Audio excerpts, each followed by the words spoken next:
Yeah? Free? Free sounds cool. I like free things. But yeah, free is the function that we're looking for. And if you don't use this, you're going to have a bad time. You'll create what's known as memory leaks.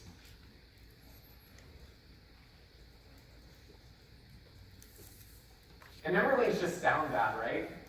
So yeah, don't do memory leaks, use free. I'll go over how this is all done in a little bit. So the first thing I guess I'm going to talk about, I probably should talk about Calloc first. I don't like Calloc that much. Or not Calloc, sorry. Malloc is the one that everyone goes over first. Yeah, we'll do malloc first.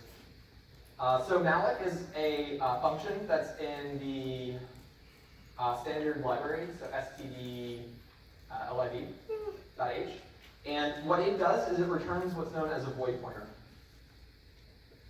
So those of you that remember pointers, you remember that they kind of like point to sections of memory, right? And you can have them like point to variables, and you can use them to pass things in by reference, or potentially pass structures in by reference, and then you can change them inside these functions. And it's really awesome because then that means you can go ahead and use like methods to go ahead and manipulate your data, and you'll have that being passed across other things. And you can potentially even manipulate multiple things in a function rather than returning only one value in a function. Because if you wanted to potentially get like the coordinates of something out, if you don't have a structure, you can return that to x and y. You can potentially pass an x as address of x and address of y, have those manipulated, and then have them on the outside. Here, what we're going to be doing with this is we're going to be creating basically a large section of memory on what's known as the heap. So this here will create a block. Well, the malloc will create a block of memory. And it takes in a unsigned long int. And it creates a block of memory on the heap. Normally when you create dynamic static memory, it's stored on the stack instead, which is a little bit different in terms of where it's being stored with respect to the whole program. It's kind of hard to go over. I'll try to go over it later, but I just want to kind of get through malloc, calloc, and malloc for now. And the unsigned long integer, what it normally takes in, is actually known as what's called size t. Does anyone know about type deafing in this class? Raise your hand if you don't know about type deafing. A lot of you guys. All right, so what type def does is it basically takes one type of variable and makes it so every time you use it, it's actually referring to like another type of variable. So if you wanted to, for instance, maybe int is too long for you to type out, and you're like really lazy, you could type def like I as int, and then every time you type in the character I by itself, you're trying to make a int type that is special. Now this weird underscore t here is used on a lot of type def memory that's used elsewhere in standard library and other C++ references. And it's because everything that has an underscore t is technically reserved. So if you try creating a variable with underscore t, you might end up creating like some weird collision, and you'll have a lot of compile issues. And it can be very dangerous. So I like to use underscore t when I do type deafing because it looks super professional. But it's recommended that you don't do that. If you're going to do underscore t for type deafing, normally come up with a really crazy name on top of what you're type deafing. But anyways, so what we can do with type deafing, because I know that you guys have used structures before, right? Structs, like let's do a struct point. So how you would create one, struct point, and then use the bracket int x, int y. This is just a quick recap on type def, even though some of you guys actually haven't gotten it yet. So this is how you create a normal structure, and then every time you want to create a point,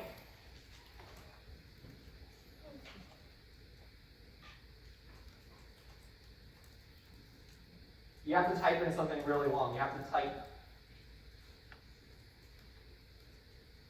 struct point p.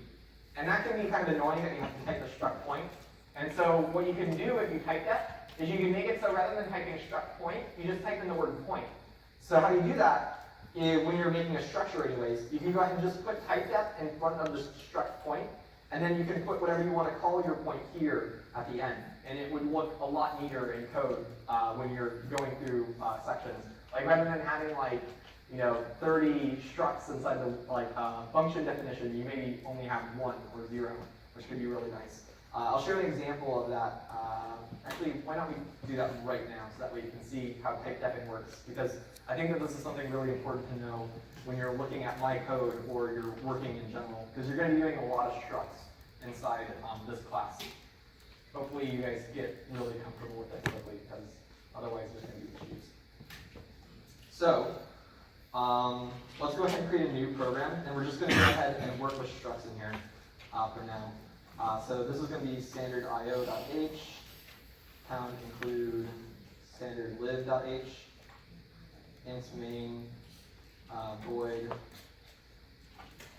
Let's go ahead and create a struct student.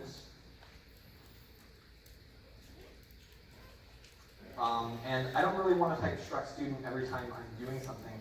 So what you do is you do type def struct student, and then the student is going to have a grade that's going to be an integer, which means you can't have really weird floating point things.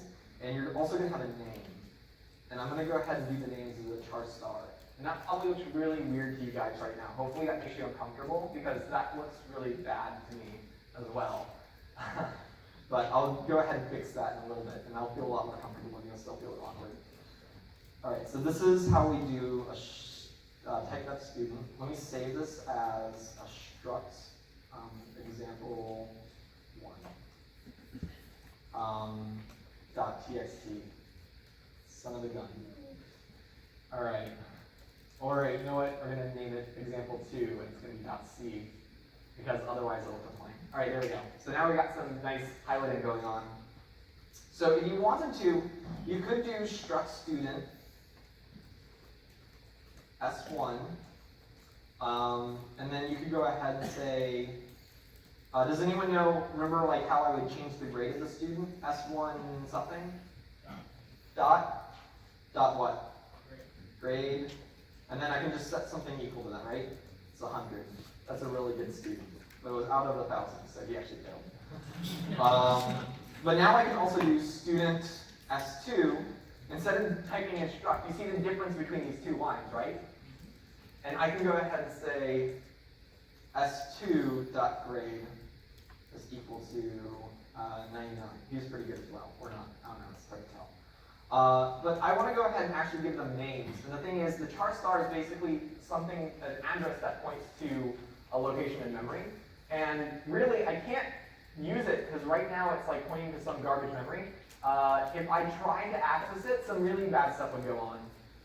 Actually, let's go ahead and take a look. I won't go ahead and do anything special right now. I'll return exit success, and everything should work out well. We'll go ahead and just test that everything's working, and we'll print out the grades of the student. %B, and then we'll do S1.grade,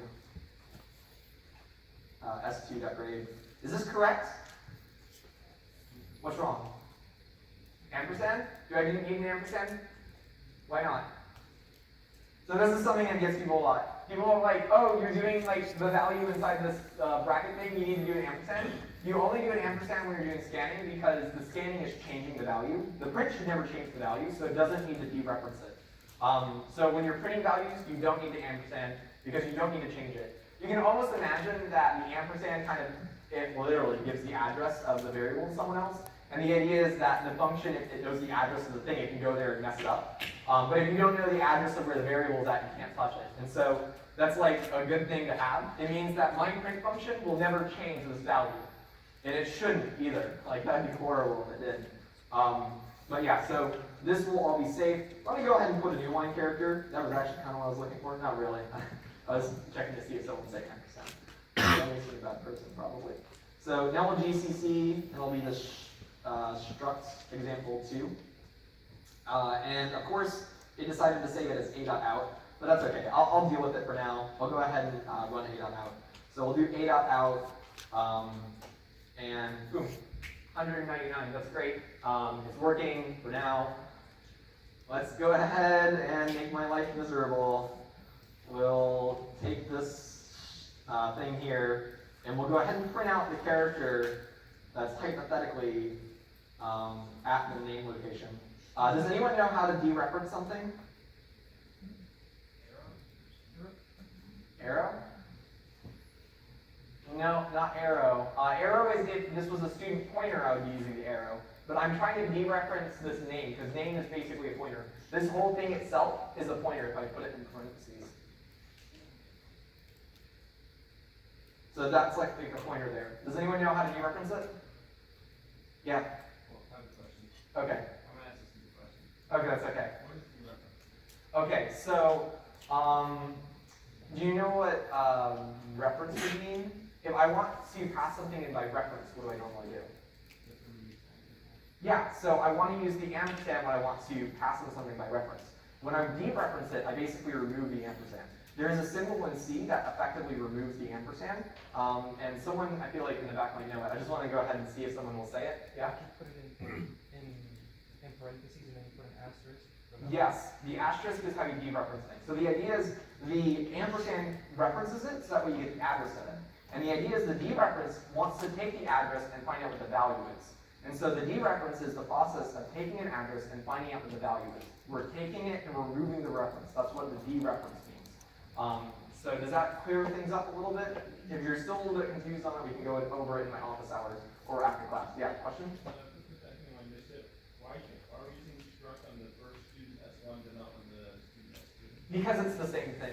I wanted to show that they're equivalent, and I was going to show you that I can compile it and run it just fine with either or. Honestly, if I'm doing the type that struct student, I probably should be not using the struct student anymore, because I made it so that it's easier for me, so I don't need the struct. I just wanted to show that they were equivalent types. So the type def basically means these types are the same thing. When I'm using one of them, I'm using the other. But I don't need this anymore. I can just do that. All right, but yeah, so the dereference is the process of removing the reference, and usually to refer to a value is to use the address or get the address, which means that we use the ampersand sign. And the dereference, we normally use the star sign. And they basically cancel each other out. So, and what you can do to kind of think about it, this is like some trick that someone taught me. It's really awesome, I think. Star name is a char, which means that if I want to access the character, I need to go ahead and pass in star name as well. So I need to go ahead and put a star with this name thing in order to go ahead and get the character out of it. So I'll go ahead and put a star here, and hopefully everything will work out fine. I say hopefully because I know what's going to happen. I'm not going to be happy, and you're going to be confused.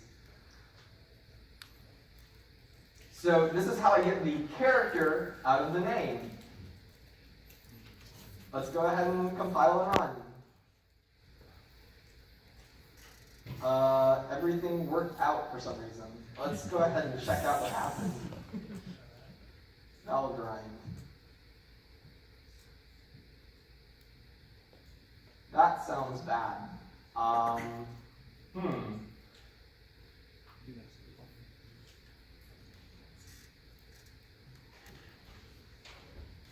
going to try one quick thing just to make sure I'm not crazy. Sanity check. All right.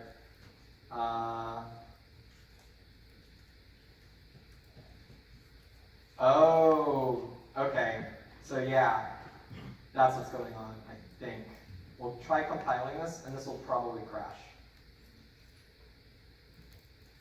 Yep, there we go. That's what I was hoping for. All right, so apparently there's ways to actually dereference memory that hasn't been allocated without actually causing a crash. I did not know that. That is a problem. It might be, I don't even want to speculate on it. just know that dereferencing something that hasn't been allocated is very bad. So in order to like do this properly, if I want to output the name, because like if you notice when I ran this the first time, wait a minute, did it crash at the right position? I'm going to go ahead and comment that out, save it, and recompile it. Because it should at least be printing out a new line. Oh no, it's still seg faults. Okay, so this is like that issue where I didn't save my code before running it. Yeah, this is what I was hoping for the first time. Man, that is crazy. I can't believe I didn't save the program the first time. This is definitely saved though.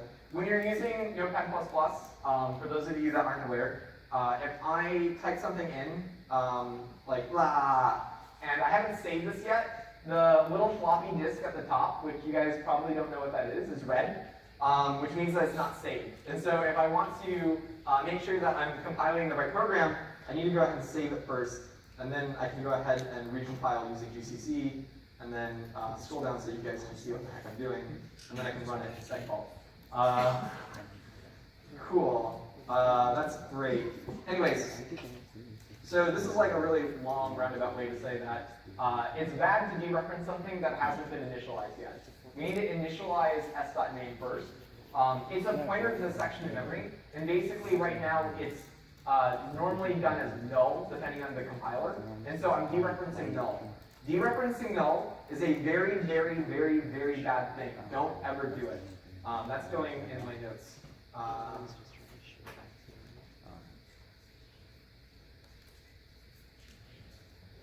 Nope. So that's it for type def. I'm going to just move on. When you want to access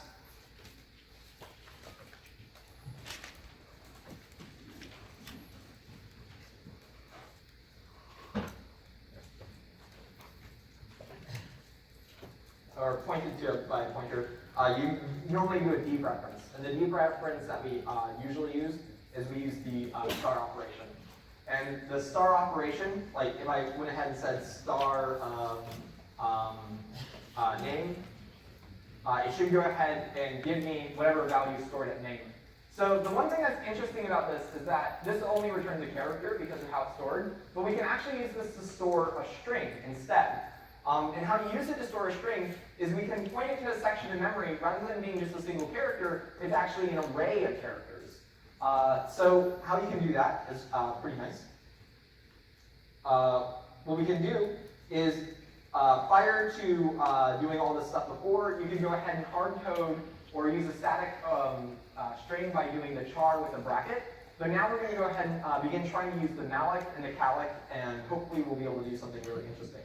So what we want to do is if we had some char star name, let me delete the parentheses.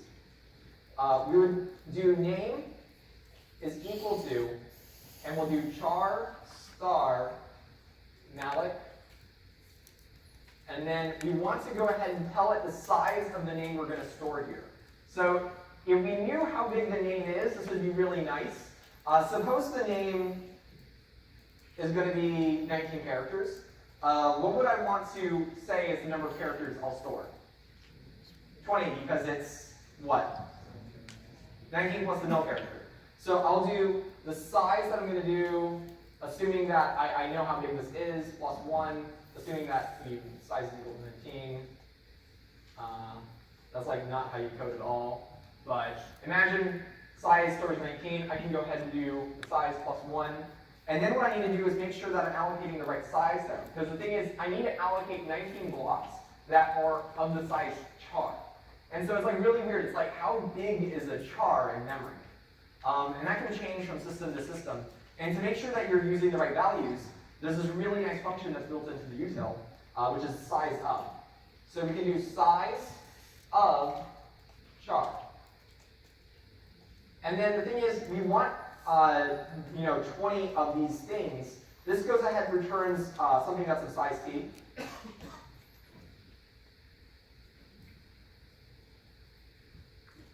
So this is for one character. What would you guys think we would do if we wanted to make 20 characters?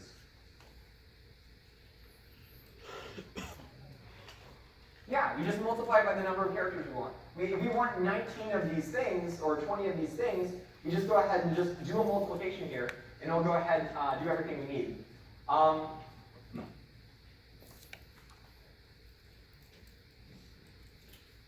So this could potentially fail, by the way. That's something I just need to put out there. If you try allocating memory that's too big, or if you allocate memory that's, it might be small, but you have like a lot of fracturing going on in memory, and it can't find a block for you to stick your memory into, this will go ahead and instead of returning a pointer to a section of memory, it will return null. So,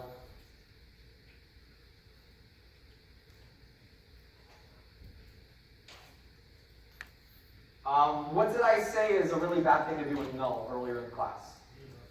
Yeah, dereferencing. And basically the only thing we're going to be doing with this character array is we're going to be dereferencing it. And you might think that's weird, that's normally not what we do with arrays, right? Normally we do like the bracket thing to go ahead and access it, and then we put things inside there. Using that bracket is actually how you dereference memory. And that might sound a little bit strange to you. But things that are effectively equivalent in C, that you might not realize it, is when you do something like x of 5, this is the same as saying star of x plus 5. Remember when I was doing the plus 5 and plus 6 on the character arrays? It was like moving over some position into the array.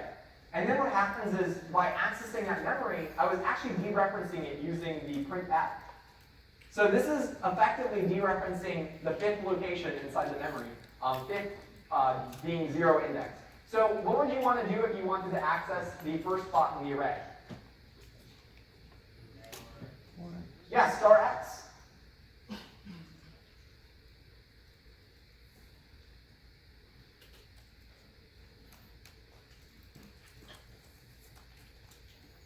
And so if your array is hypothetically null, and you try to access an element inside of it by going to some index, you're effectively dereferencing null. I think technically 5 plus null isn't technically null, but it still ends up trying to access a bad section of memory that hasn't been allocated yet, or even worse, it has been allocated and you're accessing something that you shouldn't be touching, and that can create a lot of issues. There's a question here, yeah? So if you did x and then bracket 1, it would do the same thing? Okay, I thought we returned the first spot. X and bracket 1 where? Here? On the left side. Here? So this is the same as x bracket 0. Oh, okay. Because this is effectively like x plus 0, right? Does that make sense? Yeah. So if you want to get the first spot in the array, remember we 0 index in C, you can go ahead and do star x if you wanted to. I don't recommend doing that. It's a bad idea. So let's go ahead and code up real quickly us making memory inside this thing. And hello. That's a very pretty screen. Oh, it went away. All right, so let's go ahead and do it. S1.name is equal to char star calc. We'll do malloc, because I've been talking about malloc. Calc is technically safer to use. So that's a shame that I didn't teach it first, but I think that you need to see malloc first, because malloc is like the thing that everyone does. Like, it's easier to, it's not easier to use. It's a little bit less confusing. I don't know. It's hard to explain. All right, so we're gonna go ahead and we'll just hard code some strings, and then we'll use those. So char name 20. How do I put something into name? String copy. Yeah. So string copy name comma. We'll do Glenn. Glenn sounds like a good name. And yeah, someone mentioned I need to include what? String.h, right? So string copy, we're copying name into Glenn. So now what I'm going to do is I'm going to allocate memory for this name. Which means that eventually what I want to do is strcpy s1.name, comma name. And that's going to go ahead and take the, oh god, that's confusing. Let's go ahead and change that to name 2 then. No, that's still going to be bad. We'll call this buffer, because I think a lot of people use buffer. I just don't want you guys to confuse the S1 name and then the name that I'm doing here. I'm really sorry. So how would we go ahead and allocate enough memory for this? Suggestions? Yeah? we can tell it, we grant it the size of, or at least the length of Glen, or the string copy buffer. So how do we get the length of it? Yeah. And then we do times size of char. That's good, right? We're good? No? Why not? Yeah, this is a common error. Please don't make this. I'm like trying to, I can't stress this enough. Make sure you always allocate enough size for your string. So even though the length of the string is going to be 5, I don't want to allocate 5 string characters. I want to allocate 6 characters because of the null terminator. So this will go ahead and create enough memory for S1. And then I can go ahead and copy that in. And we'll go ahead and basically do the same thing down here. Copying and pasting is safe, I swear. And we'll go ahead and create a new name in the buffer. So what we do is we just go ahead and take the string copy down here, or up there, and move it down here. And then this will be Travis. And then let's save that. We'll compile it. Uh-oh, what happened? Does anyone know why it's outputting only G and T? Not enough space? What? I saw a hand there. Do you want to say? Yeah, we're only referencing the first piece of that array. Yeah, that's exactly right. So what's going on here is I'm printing out the C. I'm not printing out the S. And not only that, but I'm only dereferencing one character. I'm not dereferencing the whole thing. Since this is a character array, I can actually get rid of this star here in order to print out the full name. And now if I go ahead and compile, did I save that? Okay, I saved it, cool. That would have been a nightmare. And now we see that Glenn gets 100 and Travis gets a 99. Isn't that great? I kind of want to switch the names now. All right. So this is all great, except there's an issue. And you're going to be like, what's the issue, Travis? It looks like everything's working perfectly fine, even though you didn't tell us exactly what you were planning on doing this entire time. Well, the issue is, let's go ahead and use this tool called Valgrind. You saw me use it earlier because I wanted to prove that I wasn't insane. It didn't really work out very well. But, you know, whatever. Let's go ahead and run Valgrind on this. So there's this thing called the leak summary when you run Valgrind. And it says, I definitely lost 13 bytes and 2 blocks. And the reason why is because I haven't freed the memory. Valgrind is really great for finding out if you've done something stupid like this. And so what happened was I went into the section stack and I said, hey, create a spot for my name and create a spot for Glenn's name. And then at the end, I didn't tell the memory manager that it was okay to use those spots of memory again. And so the memory manager's like, I'm still holding on to these. What do you want me to do with them? And the program exits. And it's like, oh, well, I guess I just don't care anymore. And that doesn't sound like a bad thing per se. Like the memory manager just kind of throws it away after this thing's done. But if you have something that's continually running, like maybe you write like a video game where someone runs something for a long time, or maybe it's a web server where it's going to be up for hopefully 24 hours a day, 7 days a week. If you have a memory leak and you're maybe losing 1 or 2 variables every minute or so, that's going to get built up. And eventually you're not going to have any spot in memory to go ahead and create new values, and you won't be able to add any new people to the roster. And in the worst case scenario, your server crashes and you lose all the student data, which would be great, right? 67,000 students all in limbo, not being able to take classes. That'd be awesome. So don't do that. What you need to do is make sure that when you're done using this memory, when it's leaving the scope of the program, you somehow free it all. And so how you can free the memory is with the free function. You just go ahead and type in really simply, free, and then you go ahead and give it the memory that you allocated. We allocated, if you look up here, s1.name, so we want to go ahead and free that same section of memory. So free s1.name. As simple as that. Or is it? Nothing is ever as simple as you want it to be. I'll explain why this is a problem. So let's go ahead and compile. We'll run this. And everything looks great. All key blocks were free. No leaks are possible. This is awesome and great, except there is one small minor issue. And that is we created what's known as a dangling pointer. Does anyone know what a dangling pointer is?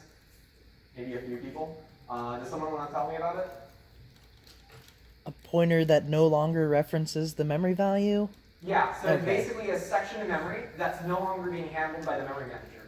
And if I try to use that again, it's not guaranteed that my memory is still going to be there. It could be overwritten with something.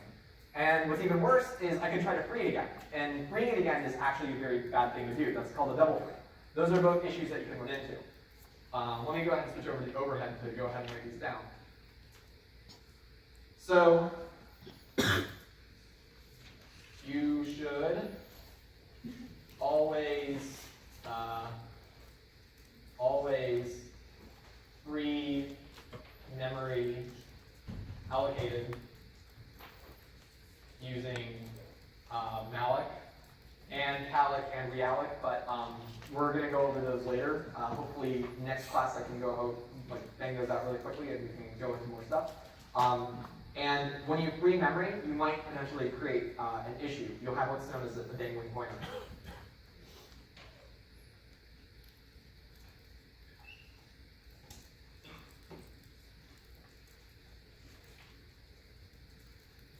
So dangling pointers can result in two errors. The first error that can result in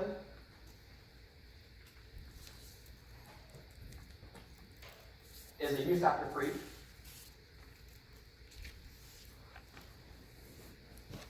And the second error that can create is a double free, which is very similar. So how the use after free works is you try accessing the memory after you freed, but you don't guarantee that that memory is still belonging to you, and you could potentially do some really dangerous stuff. And how the double free works is you just call free again on the same piece of data. That can actually cause a crash depending on what happens. That would be very, very bad.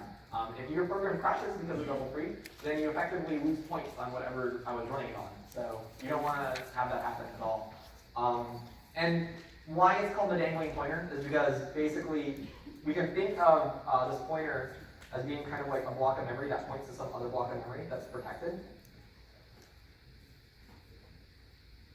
And then what happens is when you free it, it's no longer protected, and so it kind of ends up pointing, so after free, it kind of points to garbage data.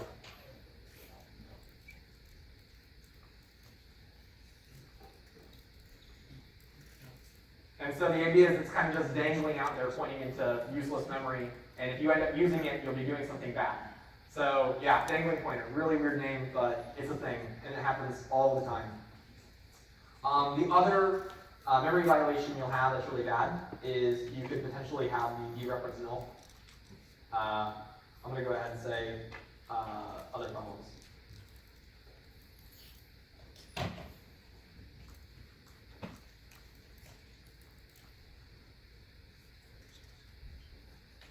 And I'm not sure the exact terminology for it, but you should never ever try to use static memory dynamically. And how you could potentially do that is suppose we say int r bracket 20 bracket, and it's like, oh, we need our array to be bigger. So then what we try doing is we try freeing it using realloc, and then that would cause your computer to crash as well. So don't ever try